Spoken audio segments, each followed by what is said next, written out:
ರೇಣುಕಾಸ್ವಾಮಿ ಯಾವ ರೀತಿಯಾಗಿ ಪರಿಪರಿಯಾಗಿ ಅಂಗಲಾಚಿದ್ದ, ಆತನ ಕೊನೆ ಕ್ಷಣದ ಫೋಟೋಗಳು ಏನು ಹೇಳ್ತಾ ಇದ್ವು. ಶೆಡ್ಗೆ ಕರ್ಕೊಂಡು ಹೋದ ನಂತರದಲ್ಲಿ ಅಲ್ಲಿ ದರ್ಶನ್ ಬರೋದಕ್ಕೂ ಮೊದಲೇ ತಾವು ಎಷ್ಟು ಅಣ್ಣನ ಪರವಾಗಿ ಕೆಲಸ ಮಾಡಿದ್ದೀವಿ ಅಂತ ತೋರಿಸ್ಕೊಳ್ಳಿಕ್ಕೆ ಮನಸ್ಸೋ ಇಚ್ಛೆ ತಳಿಸಿದ್ರು. ಅದಕ್ಕೆ ಸಂಬಂಧಪಟ್ಟ ಹಾಗೆ ಆ ದೃಶ್ಯಗಳು ಸಾಕ್ಷ್ಯವನ್ನು ಹೇಳ್ತಾ ಇತ್ತು. ಆತ ಜೀವದಲ್ಲಿ ಒದ್ದಾಡ್ತಾ ಇದ್ದಂತಹ ಫೋಟೋ. ಡಿ ಗ್ಯಾಂಗ್ ಕೃತ್ಯದ ಮತ್ತೊಂದು ಎಕ್ಸ್ಕ್ಲೂಸಿವ್ ಫೋಟೋ ಪಬ್ಲಿಕ್ ಟಿವಿ ಬಳಿ ಲಭ್ಯವಾಗಿದೆ.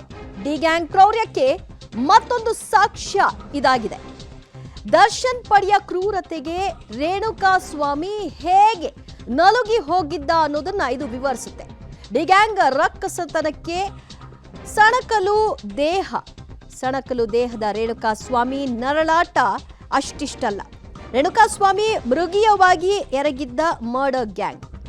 ರೇಣುಕಾಸ್ವಾಮಿಯ ಮೇಲೆ ಮೃಗೀಯವಾಗಿ ಈ ಡಿ ಗ್ಯಾಂಗ್, ಈ ಮರ್ಡರ್ ಗ್ಯಾಂಗ್ ಏನಂತ ಅಂದ್ರೂ ಕೂಡ ತಪ್ಪಾಗಲ್ಲ. ಯಾಕಂದ್ರೆ ಒಬ್ಬ ಈ ಕೊಲೆ ಕೃತ್ಯಗಳಲ್ಲಿ ಎಕ್ಸ್ಪರ್ಟ್ ಏನಿರ್ತಾನೆ, ಅಂದರೆ ಹೆಬಿಚುವಲ್ ಅಫೆಂಡರ್, ಅವ್ರನ್ನ ಪದೇ ಪದೇ ಇಂಥದ್ದೇ ಕೃತ್ಯಗಳನ್ನು ಎಸಗಿರ್ತಾನೆ, ಅಂಥವನ್ನು ನಡೆಸುವಂತಹ ಕೃತ್ಯದ ಮಾದರಿಯಲ್ಲೇ ಈ ಒಂದು ಘಟನೆ ನಡೆದು ಹೋಗಿದೆ ಅಂದ್ರೂ ಕೂಡ ತಪ್ಪಾಗಲ್ಲ.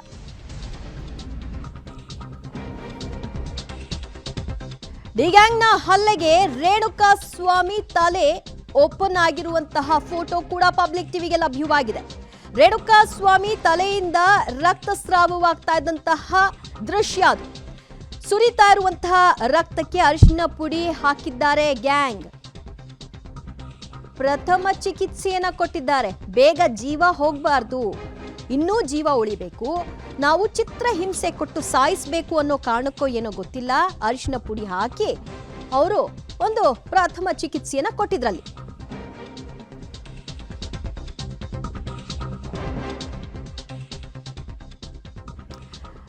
ಕಿವಿ ಕಿತ್ತು ಮನ ಬಂದಂತೆ ಹಲ್ಲೆ ನಡೆಸೋದು, 3-4 ಬಾರಿ ಆತನ ದೇಹದ ಮೇಲೆ ಯಾವ ರೀತಿ ಬೇಕೋ ಅಷ್ಟೂ ರೀತಿಯಲ್ಲೂ ಕ್ರೌರ್ಯವನ್ನು ಮೆರೆಯೋದು. ಇದೇನಿದು? ನಾವೀಗ ದೃಶ್ಯವನ್ನು ನೋಡ್ತಾ ಇದ್ದೀವಿ. ರಾಕ್ಷಸರ ರಣಕೇಕೆಯ ಇದು 3ನೇ ದೃಶ್ಯ. ನಾವಾಗಲೇ 2 ದೃಶ್ಯಗಳನ್ನು ತೋರಿಸಿದ್ವಿ. ಒಂದು ನೆಲದ ಮೇಲೆ ಬಿದ್ದಿರುವಂಥದ್ದು, ಇನ್ನೊಂದು ತನ್ನ 2 ಕೈಗಳನ್ನು ಅಂಗಲಾಚಿ ನನ್ನ ಜೀವವನ್ನು ಉಳಿಸ್ಬಿಡಿ ಅಂತ ಕೇಳ್ಕೊಳ್ತಾ ಇದ್ದು. ಈಗ ರೇಣುಕಾಸ್ವಾಮಿ ತಲೆಯನ್ನು ಯಾವ ರೀತಿಯಾಗಿ ಜಜ್ಜಿದ್ದಾರೆ ಅದನ್ನು ಬ್ಲರ್ ಮಾಡಿ ತೋರಿಸ್ತಾ ಇದ್ದೀವಿ ನಾವು. ಅದನ್ನು ಹಾಗೆ ತೋರಿಸ್ಬಾರ್ದು ಅನ್ನೋ ಕಾರಣಕ್ಕೆ ನಾವು ಇದನ್ನು ವಿತೌಟ್ ಬ್ಲರ್ ನೋಡಿದಾಗ ಹಾಗೆ ರೋಮ ಎದ್ದೇಳುತ್ತೆ, ಒಂಥರ ಗೂಸ್ ಬಂಪ್ಸ್, ಭಯ ಆಗುತ್ತೆ. ಹಿಂಗೂ ನಡ್ಕೊಳ್ತಾರಾ ಯಪ್ಪ ಅಂತ. ರಕ್ತ ಸ್ರಾವ ಆಗ್ತಾ ಇದ್ದಂತಹ ಆ ಒಂದು ದೃಶ್ಯ. ತಲೆಗೆ ಬಲವಾಗಿ ಹೊಡೆದಿದ್ದಾರೆ. ತಲೆಗೆ ಯಾವುದರ ಮೂಲಕವಾಗಿ ಹೊಡೆದಿದ್ದಾರೆ, ಏನು ಕತೆ, ಇದನ್ನು ಲಾರಿಗೆ ಜಜ್ಜಿದ್ರು ಅಂತಾರಲ್ಲ, ಅದರ ಪರಿಣಾಮದ ಎಫೆಕ್ಟಾ ಏನು ಗೊತ್ತಿಲ್ಲ. ಒಟ್ಟಿನಲ್ಲಿ ತಲೆ ಜಜ್ಜಿರೋ ರೀತಿಯಲ್ಲೇ ಕಾಣಿಸುತ್ತೆ. ತೀವ್ರ ರಕ್ತಸ್ರಾವ ಆಗಿದೆ. ಒಂದು ಫೈನಲ್ ಟಚ್ಗೆ ಬಂದಿದ್ರು ಅಂತ ಕಾಣಿಸುತ್ತೆ. ತಲೆಗೆ ಪೆಟ್ಟನ್ನು ಕೊಡೋ ಮೂಲಕವಾಗಿ ಮತ್ತು ಮರ್ಮಾಂಗಕ್ಕೆ ಪೆಟ್ಟನ್ನು ಕೊಡೋ ಮೂಲಕವಾಗಿ. ಅಲ್ಲಿಯವರೆಗೂ ಎಷ್ಟು ಸಾಧ್ಯ ಆ ದೇಹಕ್ಕೆ ಅಷ್ಟು ಚಿತ್ರಹಿಂಸೆಯನ್ನು ಕೊಟ್ಟಿದೆ ಈ ಗ್ಯಾಂಗ್. ನೋಡಿ, ಈ ದೃಶ್ಯ ಹೇಳ್ತಾ ಇದೆ ತಲೆಗೆ ಎಷ್ಟು ಬಲವಾಗಿ ಹೊಡೆದಿದ್ದಾರೆ ಅಂತ. ಆ ಒಂದು ನಾವು ಲಾರಿ ಫೋಟೋವನ್ನು ತೋರಿಸ್ತೀವಿ ನಿಮ್ಗೆ ಆಮೇಲೆ. ಆ ಲಾರಿಯ ಭಾಗವೂ ಕೂಡ ಈ ಜಜ್ಜಿರೋ ಫೋರ್ಸ್ಗೆ ಬೆಂಡ್ ಆಗಿದೆ, ಟಿಲ್ಟ್ ಆಗಿದೆ. ಅಂದರೆ ಅದನ್ನ ಎಷ್ಟು ಫೋರ್ಸ್, ಎಷ್ಟು ರಭಸವಾಗಿ ಹೊಡೆದಿರ್ಬೇಕು ಇವರು, ಆ ದೇಹಕ್ಕೆ ಅದನ್ನೆಂಥ ಆಘಾತ ಆಗಿರ್ಬೇಕು ಆ ಕ್ಷಣಕ್ಕೆ ಅನ್ನೋದನ್ನು ಈ ದೃಶ್ಯ ಹೇಳ್ತಾ ಇದೆ. ತಲೆಗೆ ಏಟು ಬಿದ್ದು ರಕ್ತಸ್ರಾವ ಆಗ್ತಾ ಇರುವಂತಹ ಮಗದೊಂದು ದೃಶ್ಯ ಪಬ್ಲಿಕ್ ಟಿವಿಯಲ್ಲಿ ನಿಮಗೆ ತೋರಿಸ್ತಾ ಇದ್ದೀವಿ. ಯಾಕೆ ಇದನ್ನು ತೋರಿಸ್ತಾ ಇದ್ದೀವಿ, ಇದರ ಉದ್ದೇಶ ಏನು, ಮುಂದೆ ಬೇರೆಯವರು ಕೂಡ ಇಂಥ ಆಲೋಚನೆಗೆ ಹೋಗದೇ ಇರಲಿ ಅನ್ನೋ ಉದ್ದೇಶ, ಮತ್ತು ಈ ಗ್ಯಾಂಗ್ನ ಪರವಾಗಿ ವಕಾಲತ್ತು ವಹಿಸ್ಕೊಂಡು ಮಾತನಾಡ್ತಾರಲ್ಲ ಕೆಲವರು, ಅವರು ನೋಡಿ ತಿಳ್ಕೊಳ್ಳಿ. ಆ ಕುಟುಂಬಕ್ಕೆ ಇಂತಹ ಫೋಟೋಗಳನ್ನು ನೋಡಿದಾಗ ಎಷ್ಟು ಘಾಸಿ ಆಗಬೇಡ, ತನ್ನ ಮಗನನ್ನು ಇಷ್ಟು ಹೀನಾಯವಾಗಿ, ಇಷ್ಟು ಬರ್ಬರವಾಗಿ ಇಂತಹ ಕ್ರೂರಿಗಳ ಕೈಯಿಂದ ಕೊಂದುಬಿಟ್ರಲ್ಲ ಅನ್ನುವಂತಹ ನೋವು ಆ ಕುಟುಂಬಕ್ಕೆ ಎಷ್ಟಾಗಬೇಡ. ಆ ಕುಟುಂಬ ತಪ್ಪು ಮಾಡಿತ್ತಾ? ಅಫ್ಕೋರ್ಸ್ ರೇಣುಕಾಸ್ವಾಮಿ ತಪ್ಪು ಮಾಡಿದ್ದ, ಫೋಟೋ ಕಳಿಸಿದ್ದ, ಅದಕ್ಕೆ ಕಾನೂನಿತ್ತು. ದೊಡ್ಡ ವ್ಯಕ್ತಿ ದರ್ಶನ್, ಅವರಿಗೆ ಹೇಳಿಕೊಳ್ಳೋದಕ್ಕೆ ಬಹಳಷ್ಟು ಜನ ಪ್ರಭಾವಿಗಳಿದ್ರು. ಇವ್ರು ಒಂದು ಮಾತು ಹೇಳಿದಿದ್ರೆ ಪೊಲೀಸ್ ಠಾಣೆಗೆ ಅದನ್ನು ಒಪ್ಪಿಸಿ ಮಾಡಿಕೊಳ್ಬಹುದಿತ್ತು ಮುಂದಿನ ಹಂತವನ್ನು. ಆದರೆ ತಾನೇ ಕಾನೂನು, ತಾನೇ ಪೊಲೀಸ್, ತಾನೇ ಎಲ್ಲ ಅನ್ನುವಂತಹ ಮದ ಏರಿದಾಗ ಇಂಥ ಸನ್ನಿವೇಶಗಳಿಗೆ ಕಾರಣ ಆಗುತ್ತೆ. Very sad. ನಾವು ಪದೇ ಪದೇ ಹೇಳ್ತಾ ಇದ್ದೀವಿ, ರೇಣುಕಾಸ್ವಾಮಿ ಆ ದಿನ ಮಾಡಿದ್ದು, ಆತ ಕಳಿಸಿದ್ದು ಫೋಟೋ ಅಫ್ಕೋರ್ಸ್ ತಪ್ಪು. ಯಾವ ಹೆಣ್ಣು ಕೂಡ ಅದನ್ನು ಸಹಿಸಲ್ಲ. ಅದನ್ನು ಬೇಕಿದ್ರೆ ಯಾರಿಗಾದರೂ ಹೇಳ್ತಾರೆ ನೋಡಿ ಹಿಂಗೆ ಕಳಿಸಿದ್ದಾರೆ ಅಂತ ಬೈಕೊಂಡು ಅಥವಾ ಕಂಪ್ಲೇಂಟ್ ಕೊಟ್ಟು ಅಥವಾ ಬ್ಲಾಕ್ ಮಾಡಿನೋ ಇನ್ನೇನೋ ಮಾಡಬಹುದಾಗಿತ್ತು. ಇದಲ್ಲ ಅನ್ನೋದಕ್ಕೆ ನಾವು ಹೇಳ್ತಾ ಇರೋದು. ಓಕೆ, ಮತ್ತಷ್ಟು ಮಾಹಿತಿ ಪಡೆಯೋಣ ನಮ್ಮ ಪ್ರತಿನಿಧಿ ಉಮೇಶಿಂದ. ಉಮೇಶ್, ಈ ಫೋಟೋನ ನಾನು ನೋಡಿದಾಗ ಸಹಜವಾಗಿ ಅನಿಸೋದು ಇದು ಏನೋ ಒಂದು ವಸ್ತುವಿನಿಂದ ಹೊಡೆದು ಆಗಿರೋದಲ್ಲ, ಬದಲಾಗಿ ತಲೆನ ಜಜ್ಜಿದ್ರ ಪರಿಣಾಮವಾಗಿ ಆಗಿರೋದು ಅಂತ ಕಾಣಿಸುತ್ತೆ. ಅದು ಲಾರಿಗೆ ಜಜ್ಜಿದ್ರ ಇನ್ಸಿಡೆಂಟ್ ಇರಬಹುದಾ ಉಮೇಶ್?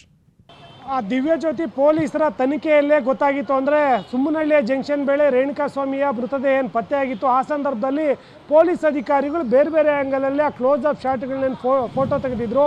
ಆಗಲೇ ಗೊತ್ತಾಗಿದ್ದಂಥ ಫೋಟೋ ಇದು. 4 ಇಂಚು ತಾತನ ತಲೆ ಓಪನ್ ಆಗಿ ತೀವ್ರ ರಕ್ತಸ್ರಾವ ಆಗಿರುವಂಥದ್ದು. ನಂತರದಲ್ಲಿ ಪೊಲೀಸರು ತನಿಖೆ ಕೂಡ ನಡೆಸಿದಂಥ ವೇಳೆಯಲ್ಲಿ ನಟ ದರ್ಶನ್ ಅಂದರೆ ಅಲ್ಲಿ ಪೊಲೀಸ್ ಲಾಠಿ ಏನಿತ್ತು, ಲಾಠಿಯಲ್ಲಿ ಹೊಡಿಬೇಕಾದ್ರೆ ಆತನ ತಲೆಗೆ ಗಂಭೀರ ಸ್ವರೂಪದ ಗಾಯ ಆಗಿತ್ತು. ಆ ಗಾಯ ಆದ ನಂತರದಲ್ಲಿ ನಟ ದರ್ಶನ್ ಯಾವಾಗ ಹಲ್ಲೆ ಮಾಡೋದು ನಿಲ್ಲಿಸ್ತಾರೆ, ಆ ನಂತರದಲ್ಲಿ ಇತರೆ ಆರೋಪಿಗಳೇನಿದ್ರು ಅವರು ಅಲ್ಲೇ ನಿಂತಿದ್ದಂಥ 2 ಲಾರಿಗಳಿಗೆ ಆತನ ತಲೆಯನ್ನು ಗುಚ್ಚಿರುವಂಥದ್ದು ಆ ವಿಚಾರಣೆ ವೇಳೆಯಲ್ಲೇ ಗೊತ್ತಾಗಿತ್ತು. ಅದಕ್ಕೆ ಪೂರಕವೆಂಬಂತೆ ಅಲ್ಲಿನ ಸಾಕ್ಷಿಗಳು ಅಂದರೆ ಸ್ಥಳಮಾಜರು ಮಾಡುವಂಥ ವೇಳೆಯಲ್ಲಿ ಆತನ ರಕ್ತದ ಕಲೆಗಳು ಲಾರಿಯ ಆ ಕಬ್ಬಿಣದ ವಸ್ತುಗಳ ಮೇಲೆ ಪತ್ತೆಯಾಗಿದೆ ಮತ್ತು ಲಾಠಿ ಮೇಲೆ ಕೂಡ ಪತ್ತೆಯಾಗಿರುವಂಥದ್ದು.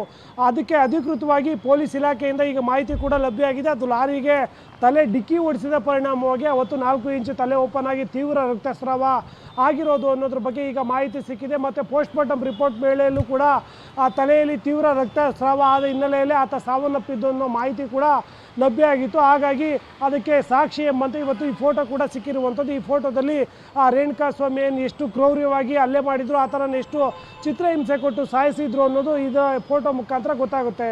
ದಿವ್ಯಜ್ಯೋತಿ. ಓಕೆ ಉಮೇಶ್, ಸಂಪರ್ಕದಲ್ಲಿರಿ, ಇನ್ನಷ್ಟು ಮಾಹಿತಿಯನ್ನು ನಿಮ್ಮಿಂದ ಪಡ್ಕೊಳ್ತಾ ಹೋಗ್ತೀವಿ. ಸದ್ಯ ಆ ದೃಶ್ಯ ನೀವು ನೋಡ್ತಾ ಇರೋದು ತಲೆಗೆ ಬಲವಾಗಿ ಹೊಡೆದಿದ್ದರ ಪರಿಣಾಮವಾಗಿ ರಕ್ತಸ್ರಾವ ಆಗಿದೆ. ರಕ್ತಸ್ರಾವ ಆಗ್ತಾ ಇದ್ದ ಹೊತ್ತಿನಲ್ಲಿ ಇವರು ಅರಿಶಿನ ಪುಡಿಯನ್ನು ಹಾಕಿದ್ದಾರೆ. ರಕ್ತವನ್ನು ಕಂಟ್ರೋಲ್ ಮಾಡೋದಕ್ಕೆ ಹಾಕಿದ್ರ? ಇವ್ರು ಹೊಡೆದಿರೋ ಏಟಿಗೆ ಆ ರಕ್ತ ಕಂಟ್ರೋಲ್ ಆಗೋ ಸ್ಥಿತಿಯಲ್ಲಿ ಇತ್ತ? ಅದನ್ನು ನೋಡಿದ್ರೆ ಬಹುಶಃ ಇನ್ನೂ ಗಾಯದ ಮೇಲೆ ತುಪ್ಪ ಸುರಿತಾರೆ ಅಂತಾರಲ್ಲ, ಹಾಗೆ ಅದರ ಉರಿಯ ಆ ನರಳಾಟವನ್ನು ಅವರು ಅಷ್ಟು ಎಂಜಾಯ್ ಮಾಡ್ತಿದ್ರು ಅನ್ನೋದು ಬಹುಶಃ ಇರಬಹುದೇನೋ. ಆ ಕಾರಣಕ್ಕೆ ಇಷ್ಟೆಲ್ಲ ವಿಕೃತಿ ಮೆರೆದವ್ರಿಗೆ ರಕ್ತಸ್ರಾವ ತಡೆದುಬಿಡೋಣ, ಒಂದು ಪ್ರಥಮ ಚಿಕಿತ್ಸೆ ಕೊಟ್ಬಿಡೋಣ ಅಂತ ಅರ್ಶನ ಹಾಕಿದ್ದಾರೆ ಅಂದರೆ ಅದು ಶುದ್ಧ ತಪ್ಪಾಗುತ್ತೆ.